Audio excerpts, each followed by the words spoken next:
শেখ হাসিনা শিক্ষা ব্যবস্থাকে ধ্বংস করে দিয়েছিল। 2001-2 সালে বাংলাদেশ সরকারের মাননীয় শিক্ষা প্রতিমন্ত্রী, আপনারা জানেন, নকলের বিরুদ্ধে জেহাদ ঘোষণা করে বাংলাদেশকে নকল মুক্ত করেছিলেন। কিন্তু শেখ হাসিনা ক্ষমতায় আসার পরে বাংলাদেশকে নকল মুক্ত করেছেন এমনভাবে নকল করার আর ছাত্রদের প্রয়োজনই ছিল না। আমি ব্যক্তিগতভাবে নিজে একজন শিক্ষক। আমি 2009 সালের থেকে এই বছর পর্যন্ত পরীক্ষা ডিউটি পালন করেছি। আমাদেরকে বাধ্য করা হয়েছে, ছাত্ররা নকল মুক্ত করেছে এমনভাবে শিক্ষকদের বাধ্য করা হয়েছে, মানে পাশের হার বাড়ানোর জন্য, বেশি দেখানোর জন্য যেভাবে সম্ভব পাশের হার বাড়াতে হবে। আমি ব্যক্তিগতভাবে একজন শিক্ষক হিসাবে অনেক লজ্জাবোধ এবং সংকীর্ণতা বোধ করতাম। আমরা নিজেরা 2014, 15, 16, 17 সনগুলিতে আমরা নিজেরা শিক্ষকরা পরীক্ষার হলে ডিউটি করেছি, নিজেরা লিখে দিয়েছি এবং প্রশ্নের যে প্রশ্ন সলভ করে এই সলভ ফটোকপি আমরা ছাত্রদের হাতে হাতে পৌঁছে দিয়েছি। শিক্ষার হার বেড়েছে, কিন্তু শিক্ষা ব্যবস্থাটাকে শেখ হাসিনা একেবারে ক্যান্সারে পরিণত করেছে। এই শিক্ষা ব্যবস্থা ধ্বংস করে দিয়েছে। স্বাস্থ্য ব্যবস্থার আরো করুণ পরিণতি ছিল, শুধুমাত্র একটাই লক্ষ্য ছিল, শিক্ষা এবং স্বাস্থ্য ব্যবস্থা ধ্বংস করে দেওয়ার জন্য। পার্শ্ববর্তী একটা দেশ, যেই দেশটাকে শেখ হাসিনা ওন করে, যেই দেশটাকে শেখ হাসিনা কখনো বাংলাদেশকে নিজের দেশ মনে করে না, বাংলাদেশকে নিজের দেশ মনে করে বেগম খালেদা জিয়া। দেশনেত্রী বেগম খালেদা জিয়া, জিয়াউর রহমানও নিজের দেশ মনে করতো, তারেক রহমানও নিজের দেশ মনে করে।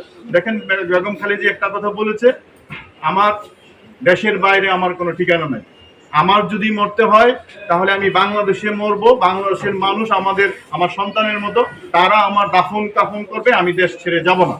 আমাদের নেতা তারেক রহমান বারবার বলে, সবার আগে বাংলাদেশ। আমার সবকিছু, রাজনীতি, অর্থনীতি সম্বন্ধে সবকিছুতে বাংলাদেশ। কিন্তু শেখ হাসিনা কখনো নিজেকে বাংলাদেশের নাগরিক মনে করতো না। ওনার ছিল মেইন যেটা, ওনার প্রভু রাষ্ট্র ভারতের প্রতি ছিল উনি বেশি আসক্ত, সে কারণে উনি ভারতেই পালিয়েছে। শিক্ষা ব্যবস্থা, স্বাস্থ্য ব্যবস্থা ধ্বংস করার শুধুমাত্র ওনার পরিকল্পনা ছিল না, এটা ছিল ভারতীয় গোয়েন্দা সংস্থা রয়ের পরিকল্পনা। তারপরে অর্থনীতি, যেটা তালিকা শক্তি, সেই অর্থনীতি আপনারা জানেন একেবারে ধ্বংস করে দিয়েছে।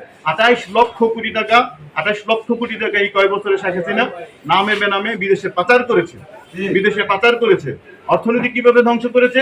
এই যে আজকে যে পদ্মা সেতু, অনেক বড় কাঠামো, এই পদ্মা সেতু যেখানে 12,000 কোটি টাকা লাগার কথা, শেখ হাসিনা অর্থলোভী দুর্নীতি করার জন্য এই 12,000 কোটি টাকার পদ্মা সেতুকে প্রায় 48,000 কোটি টাকা, 50,000 কোটি টাকা উন্নীত করে 12,000 কোটি টাকা বা 15,000 কোটি টাকা খরচ হয়েছে, বাকি টাকাগুলি উনি বিদেশে পাচার করেছে। আপনারা জানেন, রূপপুর পারমাণবিক বালিশ কাণ্ডের ঘটনা জানেন। 500 টাকার বালিশ শেখ হাসিনা রূপপুর পারমাণবিক কেন্দ্রে 25,000 টাকা নিয়েছে। একটা কম্পিউটার, যেই কম্পিউটারের দাম হলো 87,000 টাকা, শেখ হাসিনা সেই কম্পিউটারের দাম ধরেছে 27 লক্ষ কোটি টাকা। এইভাবে রূপপুর পারমাণবিক কেন্দ্রের 3 ভাগের 1 ভাগ টাকা উনি এবং ওনার সন্তানরা, যারা দুর্নীতির আষ্টেপৃষ্টে জড়িত, যারা প্যাথোলজিক্যালি দুর্নীতিবাজ, আগে 3 ভাগের 1 ভাগ টাকা আগেই পাচার করেছে। এখন এই যে অর্থনীতি, স্বাস্থ্য এবং শিক্ষা, এই 3টা খাতকে আজকে বলি, এই 3টা খাতকে আবার বাংলাদেশের ফিরিয়ে আনার জন্য তারেক রহমান এবং বাংলাদেশ জাতীয়তাবাদী দল অনুধাবন করে এই 3টা খাত সচল না রাখতে দেশের স্বাধীনতার সার্বভৌমত্ব অস্তিত্ব থাকবে না। এই কারণে 2023 সালের 13ই জুলাই তারেক রহমানের যে 31 দফা ই করলো, এই 31 দফা পুনর্গঠনের এটা শুধু দফাই না, এইটাই যে শেখ হাসিনা বাংলাদেশ নামক রাষ্ট্রটা, বাংলাদেশের দেহে যে ক্যান্সার রোগীর চেয়ে বেশি খারাপ করেছে, সেইটা আবার পুনরুদ্ধারের জন্য 31 দফা হচ্ছে একটা, বলতে পারেন তারেক রহমান একজন ডাক্তারের প্রেসক্রিপশন। এই প্রেসক্রিপশনের মধ্যে সবগুলি ওষুধ লেখা আছে। এই ওষুধগুলো যদি এখন জনগণ গ্রহণ করে তাহলে ক্যান্সার মুক্ত একটা সুন্দর বাংলাদেশ তারেক রহমান অবশ্যই উপহার দিবে। এটাই কথা আমরা আশা করি। আর যদি এই 31 দফা বাস্তবায়নের জন্য আমাদের জনগণের কাছে অনুরোধ হইল, 31 দফা বাস্তবায়ন করার জন্য তারেক রহমানের হাতকে শক্তিশালী করতে হবে। বিএনপিকে আগামী 26 সনের ফেব্রুয়ারিতে যে নির্বাচন, সেই নির্বাচনে সারা বাংলাদেশে বিএনপির মার্কা ধানের শীষে ভোট দিতে হবে, বিএনপি বিজয়ী ঘোষণা করতে হবে।